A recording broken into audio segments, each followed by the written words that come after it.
আমরা যারা আখিরাতে বিশ্বাসী আমরা সবাই জানি মৃত্যুর সাথে সাথে আরেকটা জীবন শুরু হবে, যেই জীবনের শুরু আছে আর কোনো দিন শেষ নাই। ওই জীবনের জন্য প্রস্তুতি নিন। কে প্রস্তুতি নিল, কে প্রস্তুতি নিল না? আল্লাহ তাআলা এই প্রস্তুতির জন্য আমাদেরকে সময় দিলেন কিছুদিন, 30, 40, 50 বছর সময়।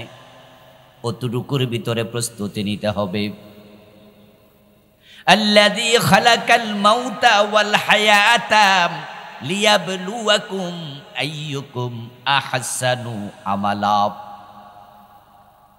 আল্লাহ আপনার জীবন যেমন বানিয়েছেন, আপনার মরণও তিনি নির্ধারণ করেছেন।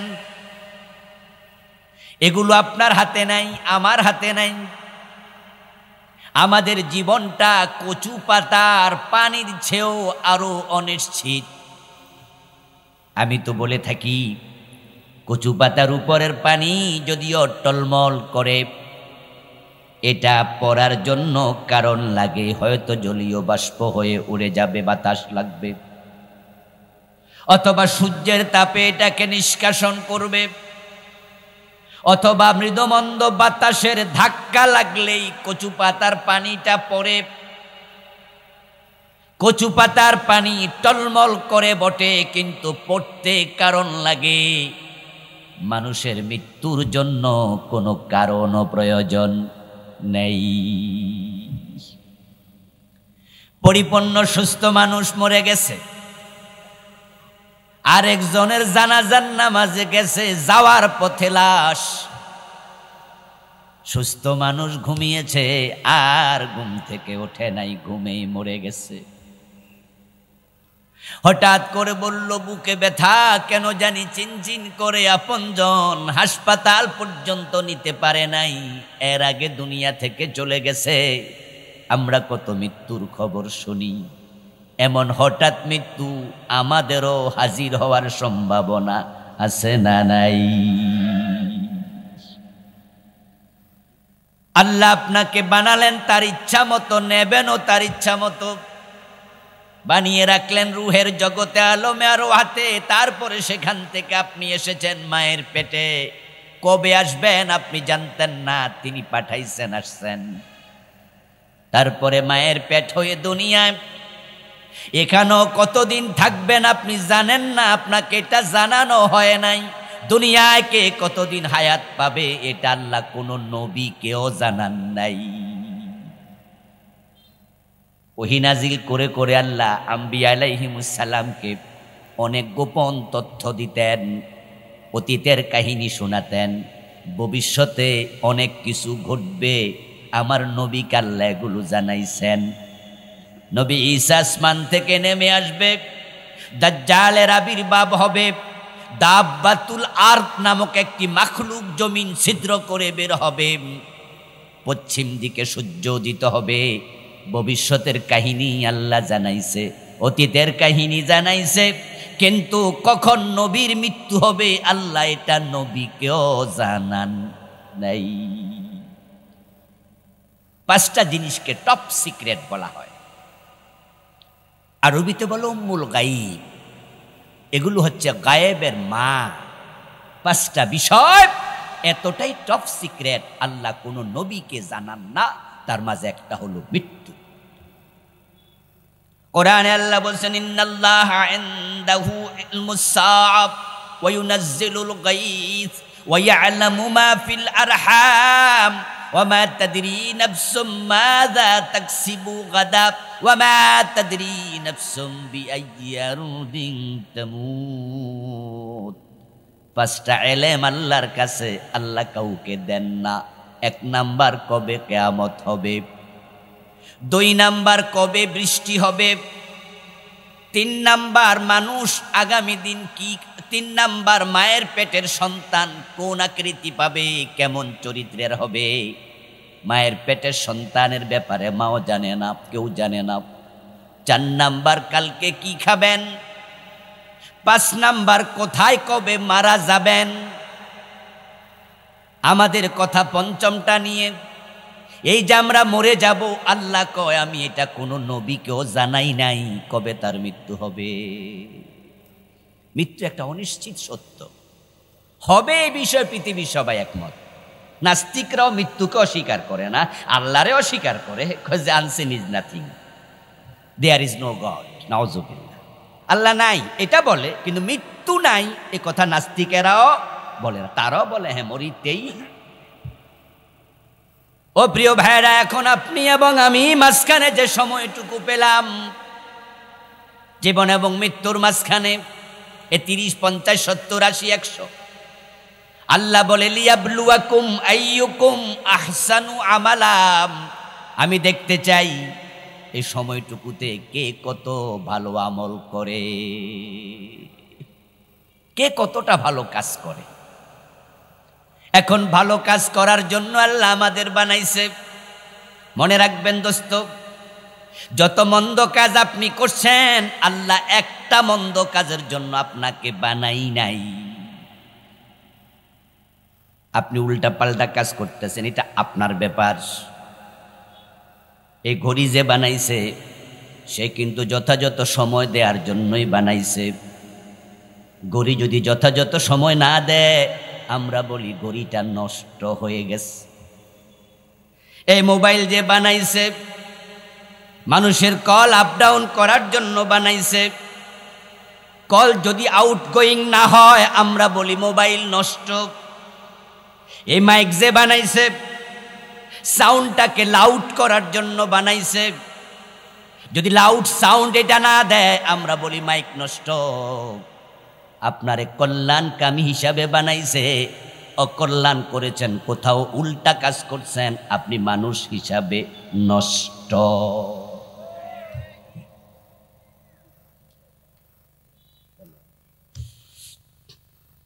কোরআনে আল্লাহ বলছেন কুনতুম খায়রা উম্মাতিন উখরিজাত লিন-নাস তা'মুরুনা বিল মা'রুফি ওয়া তানহাউনা আনিল মুনকার।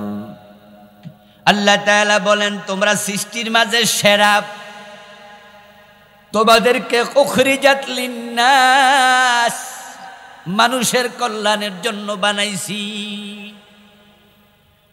তোমরা পৃথিবীবাসীর সেবা করবে।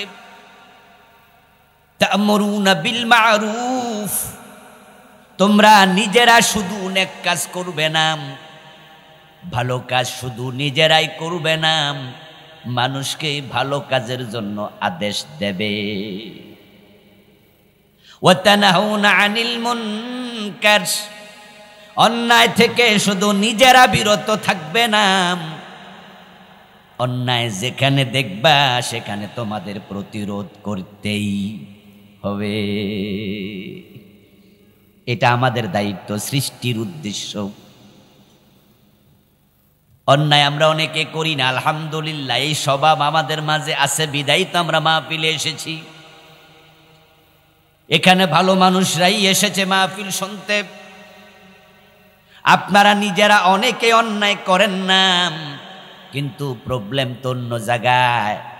আল্লাহ বলছে ওয়া তানহাউনা আনিল মুনকার, শুধু অন্যায় থেকে নিজে বিরত থাকা তোমার দায়িত্ব না, যেখানে অন্যায় দেখো সেখানে প্রতিরোধ করা তোমার দায়িত্ব। কিন্তু সমাজে অনেক ভালো মানুষ আছে, অন্যায় দেখলে এড়ায়া যায়, প্রতিরোধ করে না। ও দোস্ত, আপনাকে বাগানের মালিক নিয়োগ দিছে পাহারাদার হিসাবে। আপনি বাগানের পাহারাদার, আম বাগান, লিচু বাগান, মাসে বেতন আপনার 20,000, 10,000। এখন যদি আপনার পাহারাদারি চলা অবস্থায় লিচু বাগানের লিচু এলাকার পোলাপান খায়ালায়, আম বাগানের আম অন্যরা এসে পাইরা নিয়ে যায়, তাহলে বলুন তো বাগানের মালিক আপনাকে যথাযথ বেতন দেবে নাকি চাকরিটা যাবে?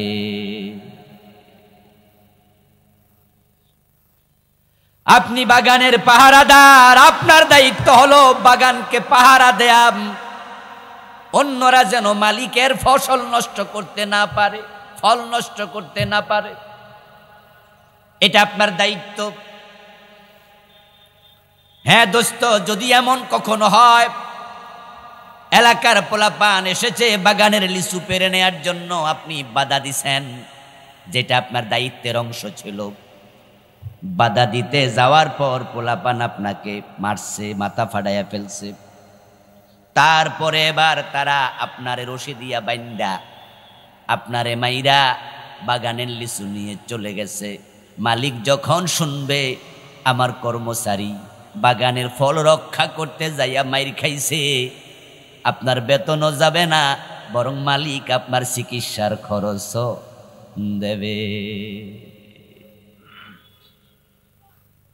আর আপনি যদি ঘুমায়া থাকেন, বেখবর থাকেন, অথবা আপনি চুপচাপ বসে থাকেন, এলাকার পোলাপান এসে ফল পেরে নিয়ে চলে গেল, আপনার চাকরি থাকবে না, বেতন পাবেন না, আপনি খেয়ানত করেছেন। আল্লাহর জমিনে এত অপরাধ, তারপরও অনেক ভালো মানুষ চুপচাপ বসে আছে।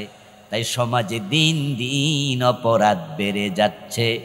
আল্লাহর কাছে তারা জান্নাত আশা করে কেমনে? ও দোস্ত, খোলা ময়দানে দাঁড়ায়া রাতের বেলা চিৎকার দেবেন, দেখবেন চিৎকারের আওয়াজ আপনার কানে আসবে। আপনি জোরে গান টান দেবেন, গানের আওয়াজ আপনার কানে আসবে। আপনি যে আওয়াজ দেন কানে সেটাই ফিরে আসবে, ইধার আপনার কাছে সেটা পৌঁছাবে। কানলে কান্নার আওয়াজ, গাইলে গানের আওয়াজ, ও করেন ও আওয়াজ। আপনি যাহা ফিরে পাবেন ঠিক তাহা। আখেরাত ব্যতিক্রম নয়। আপনার দুনিয়ার জীবন যেমন, আখেরাতের জীবন আল্লাহ ফিরিয়ে দেবেন ঠিক তেমন। উল্টায়া দেবে। ফেরেশতারা বলবে তারে ধর। ফায়ুখাযু বিন-নওয়াসি ওয়াল আকদাম। এবার ফেরেশতারা গিয়ে কপালের অগ্রভাগের চুলের মাঝে ধরবে। এটাকে বলে নাসিয়া, বহু বচন হলো নওয়াসি। এক হাতে কপালের অগ্রভাগের চুলের মাঝে চেপে ধরবে। ওয়াল আকদাম, আরেক হাতে পায়ের গোড়ায় ধরবে, যেটাকে বলে কদম। কদমের বহু বচন হলো আকদাম, কদম বুসি। শোনেন নাই? ইয়েস। এক হাতে কপালের চুলে ধরে আর এক হাতে কদমে ধরবে। উল্টা করে মেরুদণ্ডের হাড্ডি ভেঙে ফুটবলের মতো গোল বানিয়ে ফেলবে। ফালা নুকিমু লাহুম ইয়াওমাল কিয়ামাতি ওয়াজনা। আল্লাহ বলবো ওর জন্য কোনো দাড়ি পাল্লার ব্যবস্থা নাই, তাকে ডিরেক্ট জাহান্নামে ফেলে দে। ওরা হতভাগার দল। আমার প্রিয় ভাইয়েরা, আমরা তাদের মাঝে যেতে চাই না, আল্লাহর কাছে ফানা চাই। বলেন আমিন।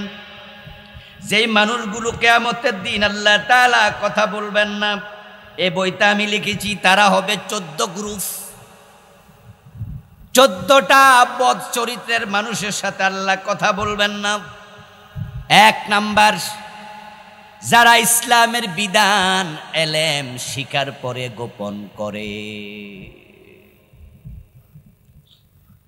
ও দোস্ত, শুধু নবীদেরকে আল্লাহ দায়িত্ব দেয় নাই, উম্মতকেও দিছে। এই জন্য আল্লাহর নবী যেদিন ভাষণ দিলেন বিদায় হজের দিন, সেদিন কি বলেছিলেন? তোমরা যারা উপস্থিত আছো তারা আমার কথাগুলো অন্যের কাছে পৌঁছিয়ে দিও। ফালিয়ুবাল্লিগিশ শাহিদুল গায়েব। নবীজি ভাষণ দিলেন, সেখানে সাহাবী ছিল 1.25 লাখের কম বেশি। ভাষণের শেষ দিকে প্রিয় নবী বলে, আলা হাল বাল্লাগতু, আলা হাল বাল্লাগতু।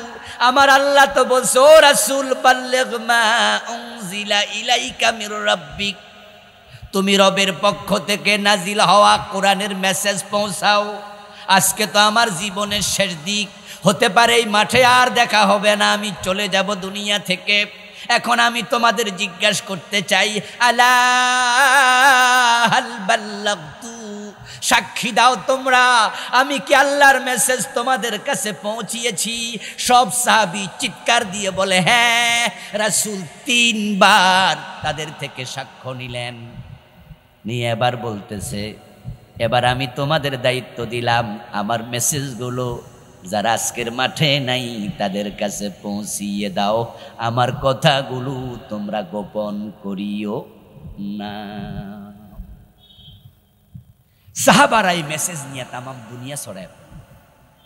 যদি সাহাবারাই মেসেজ নিয়ে এই ভারতে না আসতো আরব থেকে, তাহলে বাংলাদেশের এই দুর্গাপুর, লক্ষ্মীপুর, শুভপুরের দেশে ইসলাম আমরা এত সহজে পেতাম না। কোথায় আরব, কোথায় ভারত? রাসূলুল্লাহর বিদায় হজের ১৬ লাখ সাহাবীর মাঝে 50% যদি মদিনার লোক হয়, যদিও মদিনার লোক ছিল এর চেয়ে বেশি, কারণ ৮ম হিজরিতে আল্লাহর হাবিব যখন মক্কা বিজয় করলেন তখন হিজরত নফল, কিন্তু মক্কা বিজয়ের আগে হিজরত ছিল ফরজ। পৃথিবীর যে যেখানে ঈমান আনত তাকে মদিনায় আসতেই হতো, হিজরত করতেই হতো। কিন্তু মক্কা বিজয় যখন ৮ম হিজরিতে হলো, নবীজি বললেন লা হিজরাতা বাদাল ফাতহ, বিজয় হয়ে গেছে, হিজরত আর ফরজ না। মন চাইলে মদিনায় আসো, মন চাইলে যে যে দেশে আছো সেখানেই থাকো। ৯ম হিজরিতে হজ ফরজ হলো, ১০ম হিজরিতে রাসূল হজ করলেন, ১১ হিজরি রবিউল আউয়ালে মরে গেলেন। রাসূলুল্লাহ বলছে, ও আমার সাহাবারা, তোমরা মেসেজ অন্যের কাছে পৌঁছাও, গোপন করো না। মদিনায় যদি 50% সাহাবী থাকেন তাহলে তার সংখ্যা হবে ৭০,০০০-এর বেশি, কমবে আপনার ৫৫ থেকে ৬০,০০০। ১৬ লাখকে ২ ভাগ, ৬২,৫০,০০০।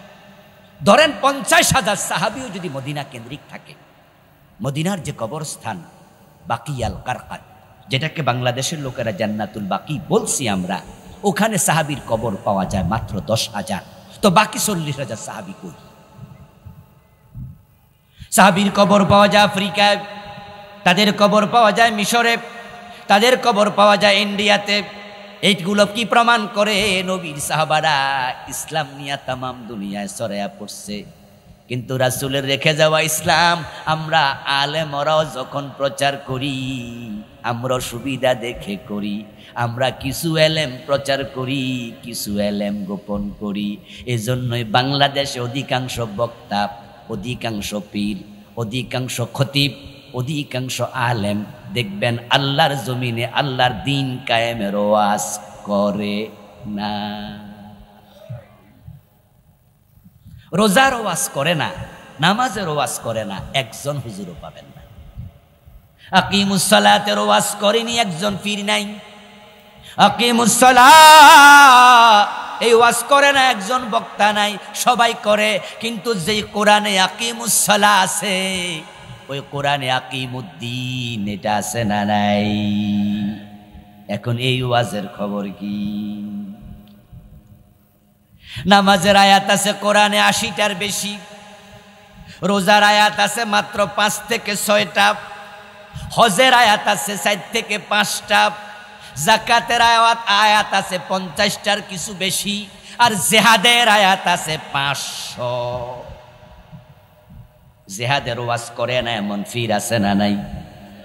জেহাদের ওয়াজ করে না এমন খতিব, এমন আলেম দেশে অভাব নাই।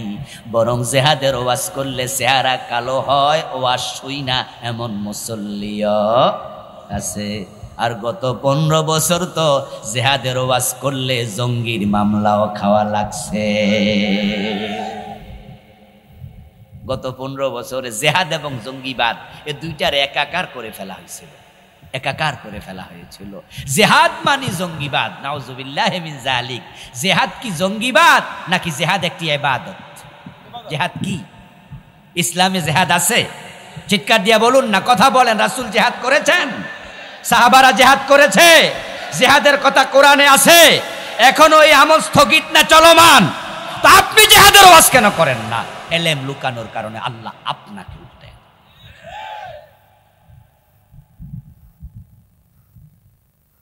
সাবধান মুসলমান, এই দেশে নামাজের ওয়াজ আছে, তাই আলহামদুলিল্লাহ এখনো নামাজি আছে। বেনামাজিরা শরম পায় জুমার দিন। আপনি লক্ষ্য করবেন, জুমার দিন যেই লোক জুমার নামাজে যায় নাই, সেই লোক কিন্তু বাড়ির মাঝেও শরমে শরমে থাকে, লজ্জা লজ্জা লাগে। রোজার ওয়াজ থাকার কারণে এই দেশে আলহামদুলিল্লাহ এখনো রোজা আছে। রোজার মাসে যারা চা দোকানে চা খাইতে যায়, দিনের বেলায় হোটেলে খায়, দেখবেন যে কাপড় টানায়া পর্দা করে, এর মানে লুকাইয়া খায়, সবার সামনে খাইতে শরম শরম লাগে।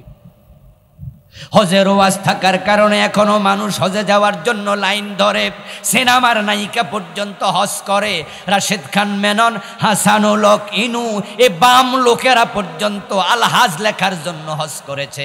এই ওয়াজগুলো যদি জেহাদের থাকতো, এই দেশও জেহাদকে কেউ জঙ্গিবাদ বলতে সাহস করত না। নামাজের বিরুদ্ধে যদি কেউ কথা বলে তাহলে পাবলিক জুতা মারবে। নামাজের বিরুদ্ধে কেউ কথা বললে পাবলিক তাকে আর মেম্বারেও ভোট দেবে না, মেম্বারই তো ফেল করবে। রোজার বিরুদ্ধে কথা বললে পাবলিক থাপড়াবে, জুতা মারবে, কারণ এগুলোর ওয়াজ সমাজে আছে। ঠিক যদি জেহাদের ওয়াজ সমাজে চলমান থাকতো, গত 15 বছরও জেহাদের বিরুদ্ধে জঙ্গির মামলা দিতে পারত না।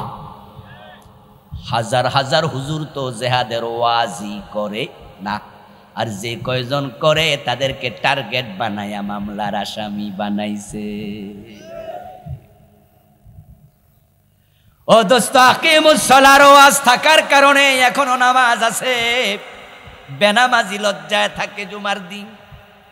যদি আকিমুদ্দিনের ওয়াজ থাকতো তাহলে দেশে দিন কায়েম যদি নাও হতো, কমপক্ষে দিন কায়েমের ওয়াজকে কেউ রাজনীতি মনে করত না, বরং মনে করত দিন কায়েম করাও ফরজ। দিন কায়েমের ওয়াজ যে হুজুররা জীবনে করে নাই একদিনও, আপনাদের কাছে জানতে চাই তারা কি এলেম লুকায় নাই? দিন কায়েমের আলোচনা কোরআনে আছে তো না নাই? এই এলেম আপনি কার জন্য রাখলেন?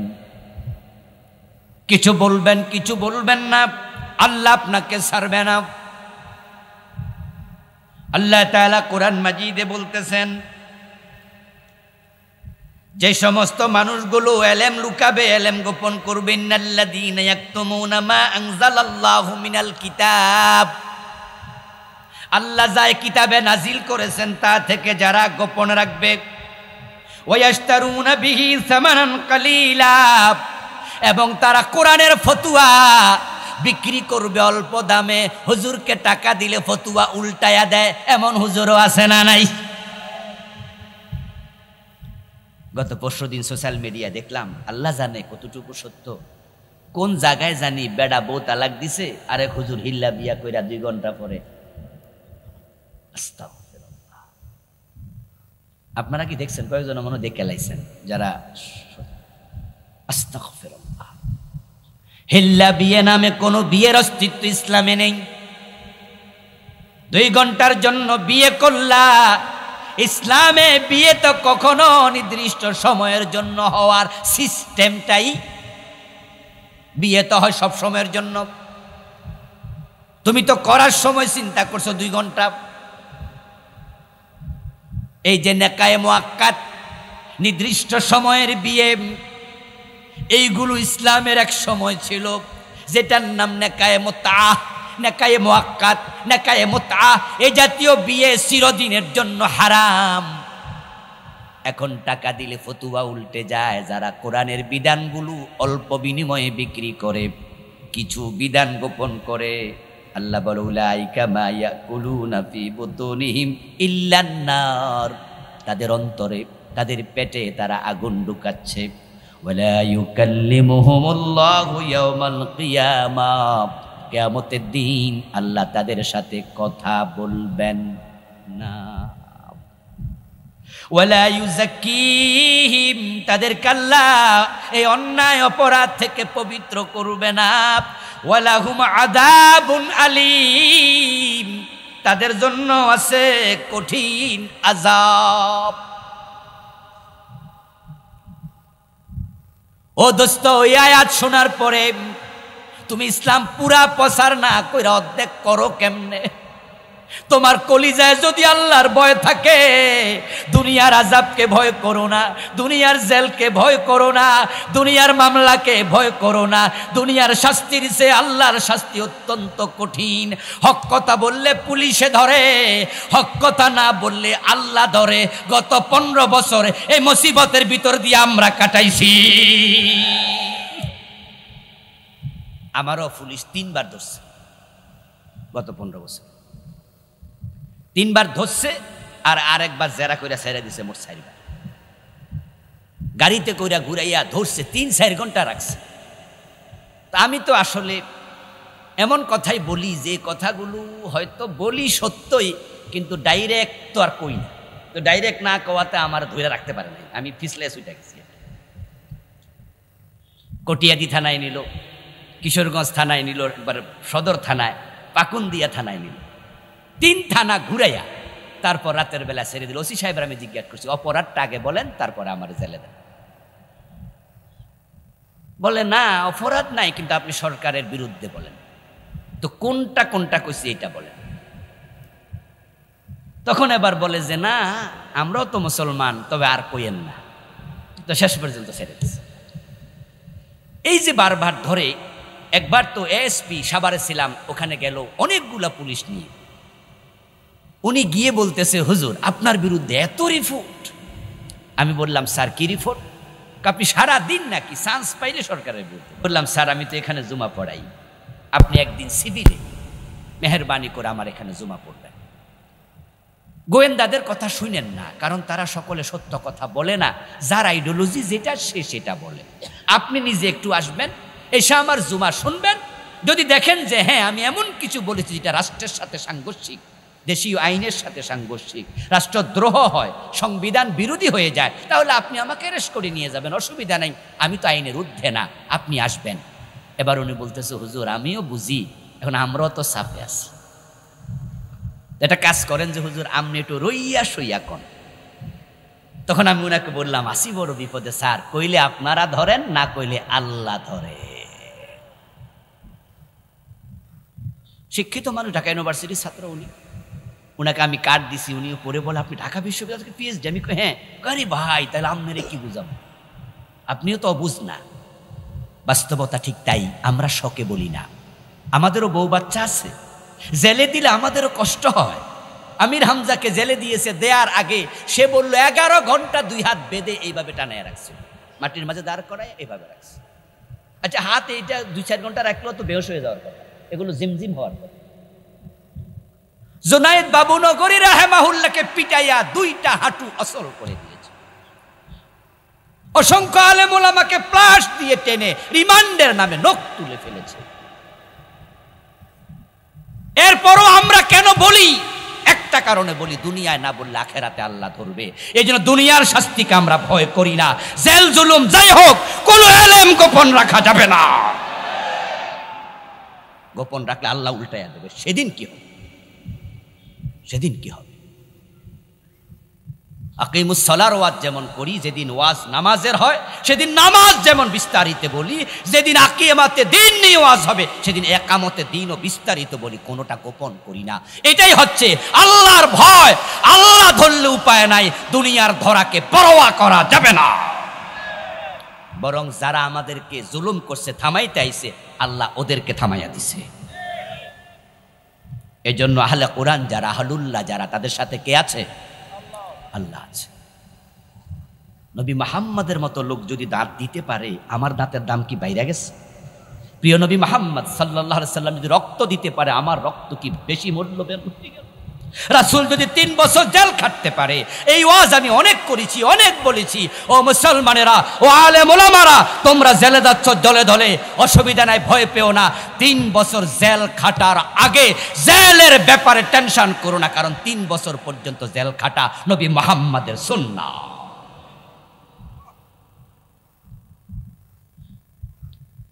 এজন্য এলেম গোপন করা যাবে না, টাকার বিনিময়ে ফতুয়া দেওয়া যাবে না। 3 নাম্বার, বৃদ্ধ বয়সে জেনাকারী, তার দিকে আল্লাহ ফিরে তাকাবেন না। মিথ্যাবাদী শাসক, তাদের দিকে আল্লাহ ফিরে তাকাবেন না। গরিব অহংকারী, রাসূল বলছেন তার দিকে আল্লাহ ফিরে তাকাবেন না। قال رسول الله صلى الله عليه وسلم ثلاثة لا يكلمهم الله يوم القيامة ولا ينظر إليهم ولا يزكيهم ولهم عذاب أليم شيخ زان وملك كذاب وعائل مستكبر। বুড়া বয়সে যে জেনা করে বুঝতে হবে লোকটা তার হাওয়ার কাছে, তার রিপুর কাছে পরিপূর্ণ পরাজিত হয়ে গেছে। জেনা এমনিই হারাম, জেনা করা কবিরা গুনাহ, কিন্তু বয়স যখন বেড়ে যায়, দেহের চাহিদা কমে যায়, এ বুড়া বয়সও যদি করে, আল্লাহ কয় তোর মতো লোকের দিকে আমি আর কিয়ামতের দিন ফিরে তাকাবো না, কথাই বলবো না। আর যেই শাসক মিথ্যা বলে, গত 15 বছরে কত মিথ্যা কথা যা আমরা শুনেছি। এই যে আপনারা টেলিভিশন খুললে জঙ্গি নাটক দেখতেন না, জঙ্গি নাটক দেখতেন না, এই জঙ্গি নাটক যা দেখেছেন 99% মিথ্যা মিথ্যা মিথ্যা।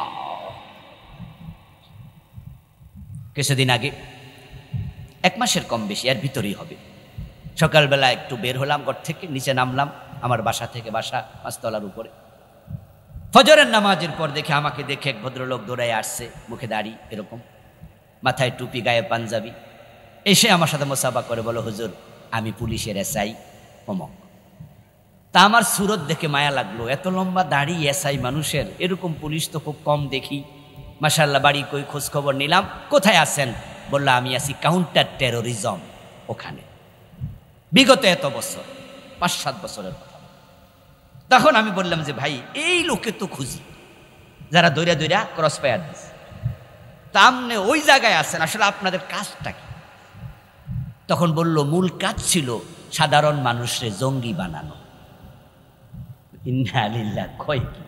বলে হ্যাঁ হুজুর, এই যে আপনারা যত জঙ্গি ধরা পড়ছে শুনছেন, আমরা এগুলো করছি, সরকার আমাদেরকে দিয়ে এগুলাই করাইছে। এই যে বিভিন্ন বাড়িতে শুনছেন যে এখানে জঙ্গির আস্তানা পাওয়া গেছে, বলে বাড়িগুলো আমরা ভাড়া নিতাম, ভাড়া নেয়ার পরে জেলখানা থেকে কিছু নিরীহ পোলাপান কম বয়সী, ওদের 2-5 জনকে ধরে আমরা ওই বাড়ির ভিতরে নিতাম, নিয়ে সেখানে হাত করা পরাইয়া ভিতরে ঢুকাতাম, ঢুকাইয়া বাহির দিয়া তালা লাগাইয়া তারপরে চলে আসতাম।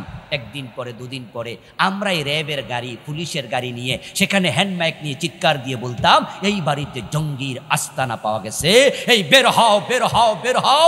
মিডিয়া প্রচার করছে, বের হবে কেমনে, বাহিরে তো তালা আমরাই দিছি। আমি অবাক হয়ে শুনলাম আর বললাম বলেন কি ভাই? বলে হ্যাঁ হুজুর এগুলাই করেছি। কেন করলেন এবার বলেন, সরকারের লাভ কি? বলে লাভ হলো আন্তর্জাতিক বিশ্বকে তারা দেখাইছে বাংলাদেশে জঙ্গি আছে, ওদেরকে দমাইতে হলে ক্ষমতায় আমাদেরকেই রাখো। চিন্তা করছেন কোথায় নেমেছে তারা? এই কান সাক্ষী ওই ভদ্রলোক বলল আর আমি শুনলাম, মাঝখানে কোনো ভায়া নেই। তখন আমি ভেবেছি আল্লাহর গজব তো আর এমনি আসে নাই, কত চোখের পানি জমা হয়েছে, কত লোককে মিথ্যা মামলায় ফাঁসিয়ে দিয়েছে। আমাদের প্রিয় মামুনুল হক ভাইকে তার বউ দিয়া ধর্ষণের মামলা দেওয়া হয়েছে। বলল এটা আমার বউ, না এটা বউ না, কাবিন দেখাও। আচ্ছা আমরাও কি বউ লইয়া বেড়াইতে গেলে কাবিন লইয়া যাই? আচ্ছা আজকের মাঠে বিয়ের সময় কাবিনই হয় নাই, রেজিস্ট্রি হয় নাই লিখিত, এমন 2-4 জন আছে না? আরে আজ থেকে 30 বছর আগে তো অনেকে এটা করতোই। আমার বড় ভাইয়ের বিয়ে তো কাবিনই হয়। তো এখন যদি আমার বড় ভাই বউ লইয়া কোথাও যায়, বেটা কাবিন তো ঘুইজা দুনিয়াতে পাইব না, তখন কি শুরু হলো? কি তারা করেছে? মিথ্যাবাদী শাসক আল্লাহর গজবে পড়ে। কারণ মানুষ যখন বিপদে পড়ে তখন মানুষ প্রশাসনের কাছে তো যায়, শাসকদের কাছে যায়। আপনারাও এলাকায় 2 ভাই যদি বাড়ি নিয়েও ঝগড়া করেন, জায়গা নিয়ে করেন, আপনারাও যখন সমাধান পান না, এলাকায় যারা একটু নেতা আছে তাদের কাছে যান, ঠিক না? বিশেষ করে যারা 10 দেশ চালায়, যারা দলীয় নেতা, ওদের কাছে বিপদে পড়ে যান। আর ওরা যদি মিথ্যুক হয়, ওরা যদি জালেম হয়, যাবেন কোথায়? যাওয়ার জায়গাও আর নাই। আমার সামনে যারা বসে আছেন, কালকে হয়তো আপনারা কেউ কেউ আবার দেশের শাসক হবেন, কমিশনার হবেন, এমপি হবেন। যুবকদের মাঝে যারা আছে তারা সচিব হবে, বিচারক হবে, কেউ কেউ মন্ত্রীও হবে। তারাই তো আগামী দিনের ভবিষ্যৎ। বলছি তোমাকে যুবক শোনো, আল্লাহ তোমাকে যদি চাইতেন তাহলে পাবনার পাগলা গারদের সদস্য বানায়া সেখানে শিকল দিয়ে বেঁধে রাখতে পারতেন। আল্লাহ তোমাকে সেখানে না রেখে নেতা বানাইছে, তোমাকে কমিশনার বানাইছে, আল্লাহ তোমাকে এমপি বানাইছে। তিনি চাইলে পাগলা গারদের সদস্য বানাতে। তুমি আল্লাহর সাথে দুশ্মনী করো না, তিনি উল্টাইয়া দেবে। তিনি বড় ধৈর্যশীল, তো ধৈর্যের কারণে জালেমের জুলুম দেখেও তিনি অপেক্ষা করে, দেখি সে ভালো হয় কিনা। যখন দেখবেন ভালো হয় নাই, তুমি মনে করো না তুমি বেঁচে গেছো। একটা দিন আসবে যেদিন তিনি উল্টাইয়া দেবে, সেদিন কোনো সহযোগী আর পাবে না। আমি তো মনে করি অপরাধের কারণে যদি আল্লাহ দুনিয়ায় কিছু শাস্তি দিয়ে দেয়, আর আল্লাহ বলে যা যাও দুনিয়ার শাস্তির পরিবর্তে আখিরাতে মাফ করে দিলাম, তাহলে দুনিয়ার মানুষগুলো দুই হাত তুলে দুনিয়ার শাস্তি বরণ করা উচিত। আমরা যারা আজকের মাঠে আছি, যদি জিবরিল আমিন চিৎকার দিয়া বলতো তোমরা যে যে পাপ করছো, এই পাপের জন্য দুটা অপশন, একটা হলো দুনিয়ার শাস্তি অথবা আখিরাতে জাহান্নাম, তোমরা কোনটা চাও? আমাদের উচিত হলো আমরা দুনিয়ার শাস্তিতে ঠিক চিহ্ন দেয়া। এর কারণ হচ্ছে দুনিয়ার শাস্তি জাহান্নামের তুলনায় কিছুই না। এই জন্য যে সমস্ত লোকেরা অপরাধের কারণে দুনিয়া ধরা খাইলায়, ওদেরকে 2 বছর 5 বছর সাজা দেয়, হতে পারে এই সাজার কারণে আল্লাহ আখিরাতে মাফ করে দেবে। কিন্তু যারা মাউটেও ধরা খায় নাই, কানাডা পলাই গেছে, আমেরিকা পলাই গেছে, ইন্ডিয়া পলাই গেছে, এগুলার উপায় নাই, এগুলার উপায়। আপনি আখিরাতকে কিভাবে দেখছেন? হালকা ভাবে? হইলেও হইতে পারে, না হইলেও হইতে পারে, এরকম না। আখিরাত আছে, সাবধান। 6 নাম্বার, আল্লাহ কথা বলবেন না ওই ব্যক্তির সাথে যে ব্যক্তি দান করে খোটা দেয়। বিষয়গুলো কারো কারো কাছে ছোট মনে হয়, কিন্তু রাসূলুল্লাহর হাদিস ছোট ভাবে নেবেন না। যে ব্যক্তি মিথ্যা কসম করে মালামাল বিক্রি করে, যে ব্যক্তি টাকনুন নিচে কাপড় পরে, হাদিস প্রিয় নবীজি বলছেন, সহিহ মুসলিমের হাদিস নাম্বার 106। সহিহ বুখারী আর সহিহ মুসলিমের কথা শুনলে একটু আমরা সাহস করেই তো বুঝি যে এটা একটু সহিহ হাদিস। সহিহ মুসলিমের 106 নাম্বার হাদিস, 3 ব্যক্তির সাথে আল্লাহ কথা বলবেন না। সালাসাতুন লা ইউকাল্লিমুহুমুল্লাহু ইয়াওমাল কিয়ামাল মান্নান, যে খোটা দেয়। এই স্বভাব কিন্তু অনেক নামাজের ভিতরেও, আমাদের কারো কারো ভিতরে আছে। আপনি যখন কাউকে কিছু দিলেন, দেওয়ার পরে সে আপনার সাথে একটু ব্যতিক্রম আচরণ করলো, তখনই আপনি বলে দিলেন, এই বেটা সেদিন তো এটা করেছি। আমার দোস্ত, খোটা দিলে আল্লাহ কেন রেগে যায়? কেন তার সাথে আল্লাহ কিয়ামতের দিন কথা বলবেন না? এর কারণ হলো আপনি যে খোটা দিলেন, যা আপনি দিলেন, এই জিনিসটার মালিক মূলত আপনি নাকি আল্লাহ? আপনাকে দেয়ার তৌফিক দিছে কে? আপনি যে তাকে 10,000 টাকা দিয়ে একটু ব্যবসা ধরায়া দিলেন, 20,000 টাকা দিয়ে একটা ভ্যান কিনে দিলেন, তাকে 10,000 টাকা দিয়ে একটা ছাগল কিনে দিলেন, 50,000 টাকা একটা গাই গরু কিনে দিলেন, তার মেয়ের বিয়েতে 20,000 টাকা দিলেন। এই যে আপনি 20, 30, 50, 100, 500 দিলেন, মায়ের পেট থেকে আসতে আপনার হাতে কয় টাকা ছিল? 1 টাকাও তো ছিল না। এই টাকাটা আপনাকে দিছেন কে? আল্লাহটা দিয়া আপনি খোটা দেন, এই অধিকার আপনাকে কে দিল? খোটা দেয়ার সে দান না করা ভালো। যাকাত দেয়া ফরজ, সাধারণ দান দেয়া নফল। দিলে সওয়াব হবে, না দিলে গুনাহ নাই। কিন্তু খোটা দিলে কবিরা গুনাহ। শুধু কবিরা না, আল্লাহ তোর সাথে কথাই বলবো। কি জঘন্য আল্লাহর কাছে। আজকের মাহফিলে বসে আছেন, টাকনুর নিচে কাপড় 2-4 জন আছে না? হ্যাঁ, অনেকেই দেখবেন মসজিদে ঢোকার সময় কাপড়টা তোলা দেয়, প্যান্ট ভাঁজ করে, নামাজ শেষে আবার প্যান্ট খুলে দেয়। আল্লাহ রাসূল বলছে, যে ব্যক্তি টাকনুর নিচে কাপড় ঝুলায়, আল্লাহ তার সাথে কথা বলবে না, তাকে পবিত্র করবে না। ওয়াকালা রাসূলুল্লাহ সাল্লাল্লাহু আলাইহি ওয়াসাল্লাম, মা আসফালা মিনাল কাবাইনি মিনাল ইজারে ফিন্নার। অন্য হাদিসে রাসূলুল্লাহ বলেন, টাকনুর নিচে যারা কাপড় ঝুলায় ওই লোকগুলো জাহান্নামী মানুষ। প্লিজ এটা করবেন না, এটা করবেন না। কারো টাকনুর নিচে কাপড় দেখলে না আমার শরীরটা খুব মানে কষ্ট পায়, মেজাজটা খারাপ হয়, তাকে ধমকাইতে মন চায়, মাঝে মাঝে মন চায় আমি নিজে টাইনে তুলে দেই। কোন কারণে টাকনুর নিচে কাপড় পরলা? অফিসে কি বেতন বাড়াইয়া দেবে কেউ? তুমি আধুনিক স্মার্ট হলে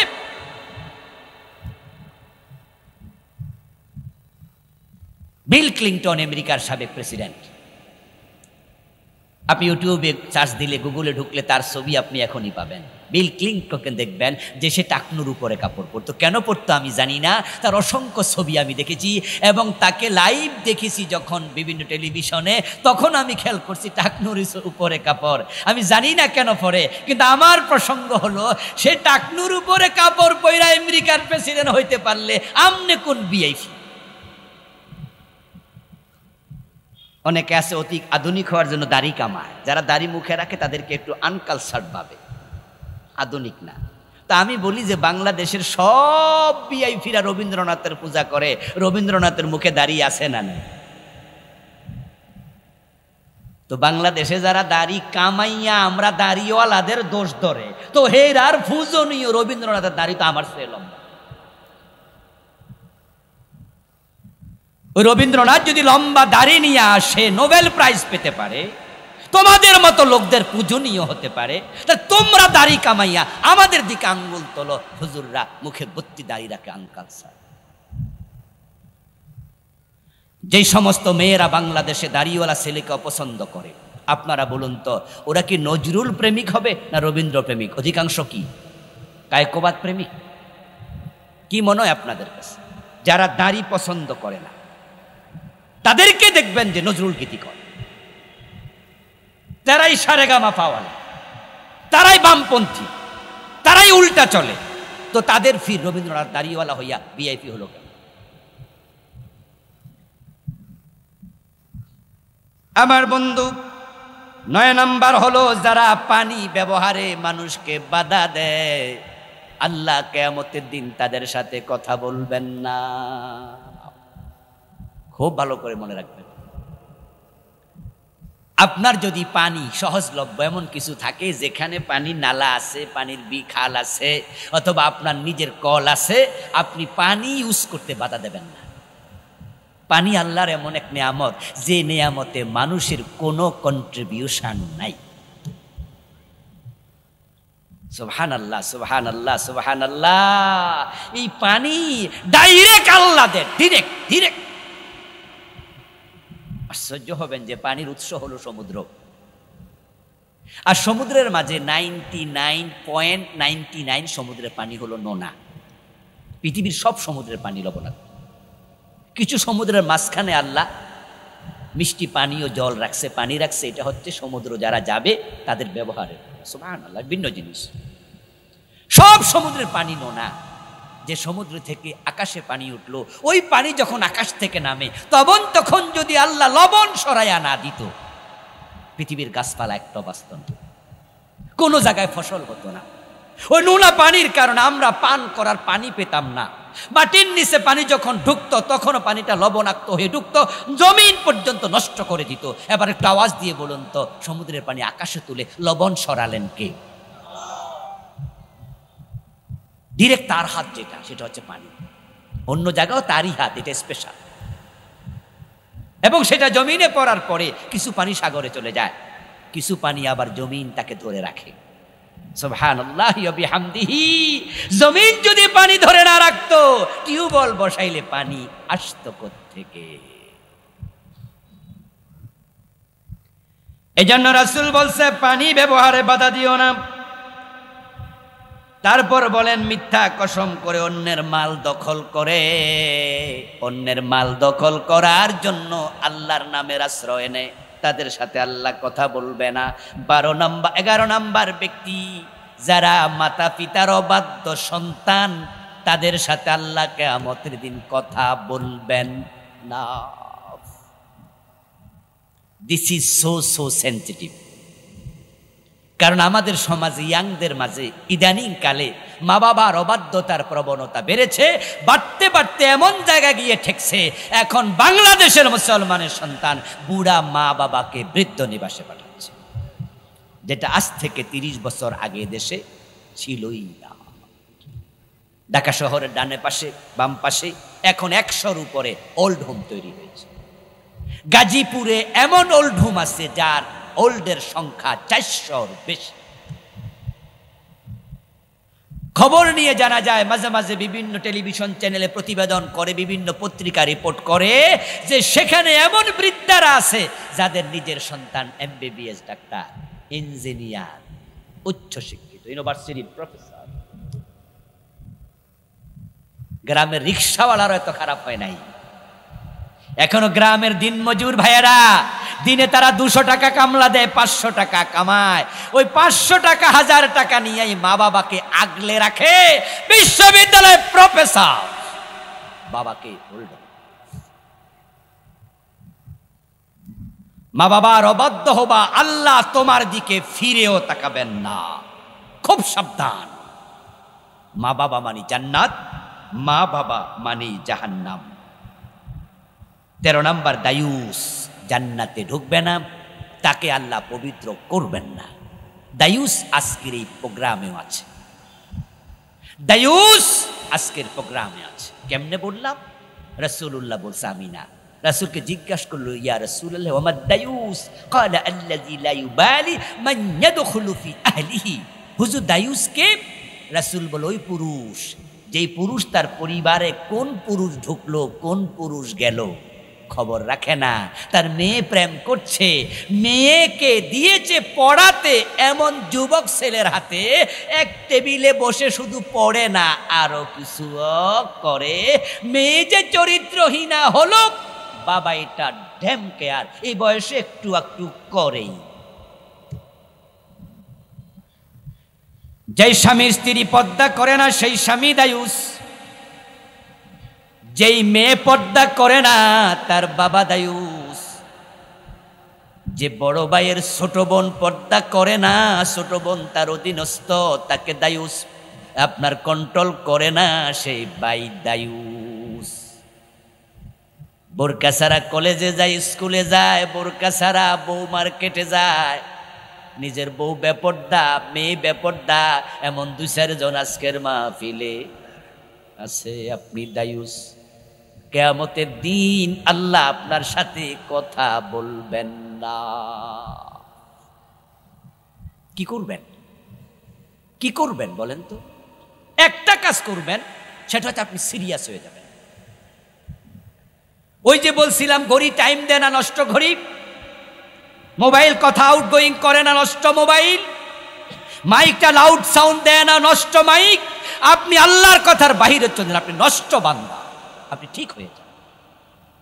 মেকানিক দেখান, ঘড়ি ঠিক হয়ে যায়, মোবাইল ঠিক হয়ে যাবে, মাইক ঠিক হয়ে যাবে। কোরআন হাদিস হচ্ছে আপনার জন্য, আমার জন্য, আমাদেরকে রেকটিফাই করে, আমাদেরকে মেকানিকের মতো সংশোধন করে। যে কথাগুলো বললাম সিদ্ধান্ত নেন যে আমি ঠিক হয়ে যাব, তাহলে আপনি জান্নাতি। আপনাকে ওয়েলকাম করার জন্য ফেরেশতা আল্লাহ কবরের পাশে পাঠায় দেবে। আল্লাহর দোষ কিভাবে? আল্লাহকে দোষ দেওয়া যাবে না। আমার প্রিয় ভাইয়েরা, 13 নাম্বার পুরুষের বেশ ধারণকারী নারী। 14 নাম্বার মদ পানকারী, পেটে মদ রেখে যারা মারা যায়, আল্লাহ কথা বলবে না। বিস্তারিত লিখেছি এই বইটাতে। আমার লেখা মোট 8টি বই আছে, যাওয়ার সময় নিয়ে যাবেন। ওই যে গাড়ি, কালো গাড়িটা আমার ড্রাইভারের কাছে আছে। ইনশাআল্লাহ আমরা আলোচনা শেষ দিকে চলে আসলাম। আসরের সময় সমাগত আমাদের সম্মানিত ওসি সাহেব, উনি একটু কথা বলবেন। এরপরে ইনশাআল্লাহ আমাদের সভাপতি সাহেব কথা বলবেন।